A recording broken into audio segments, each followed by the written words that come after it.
kujitokeza kwa ajili ya kuanzisha shule za academy. Kwa hiyo kwa niaba ya Baraza la Michezo Taifa napongeza sana klabu ya Yanga kuanzisha shule hii, na tunaamini kwamba shule hii hapa itaweza kusaidia kwa ajili ya kuibua na kuendeleza vipaji vya wanamichezo. Na kama nilivyosema, nchi yetu ina vipaji vingi vya mpira wa miguu na michezo mbalimbali, lakini wanakosa fursa ya kuendeleza vipaji hivyo.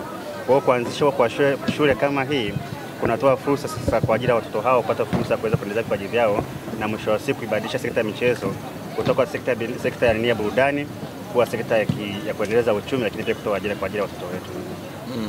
Nyinyi kama serikali support yenu katika jambo hili? Sisi kama serikali huwa tuna program mbalimbali kwa ajili ya kusupport maendeleo ya michezo nchini. Tunaanza kwanza kwa ajili ya kujenga, tuna support katika ujenzi wa miundombinu ya michezo. Kama ulivyosikia mnavyoona, kwa sasa hivi tuna miradi mbalimbali kwa ajili ya ujenzi wa miundombinu ya michezo, viwanja mbalimbali vikubwa kwa ajili ya mashindano, lakini pia viwanja kwa ajili ya training.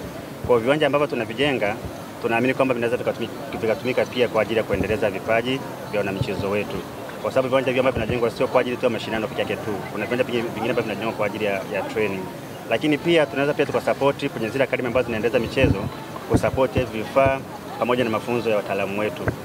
Na changamoto ambayo sisi kama serikali tumeweza kuiona ni kwamba hatuna wataalamu wa kutosha katika mpira miguu, lakini pia katika michezo mbalimbali. Kwa hiyo tuna program mbalimbali ya capacity building katika National Sports Council, ambao tunatoa fursa sasa kwa ajili ya kuwatrain makocha wa ndani ili kuwa na viwango vya kimataifa ambavyo vinahitajika katika kutrain watoto.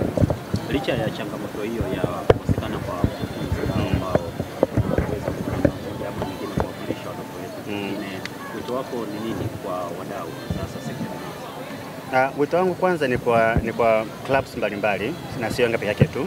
Ni clubs ambazo kwenye Premier League, clubs ambazo kwenye ligi ya daraja la pili, lakini vyama mbalimbali vya michezo, kwa sababu sisi ni Baraza la Michezo Taifa, tunasimamia michezo mbalimbali, sio mpira miguu pekee yake tu. Kwa hiyo natoa wito kwa clubs mbalimbali kuweza kuiga mfano huu wa Yanga, waanzishe shule mbalimbali za michezo kwa ajili ya kulea vipaji vya wanamichezo. Ndio wito wangu mkuu.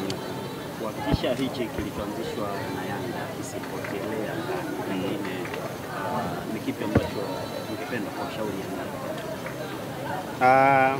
Kwanza nimefurahi approach ambayo Yanga ambao naitumia.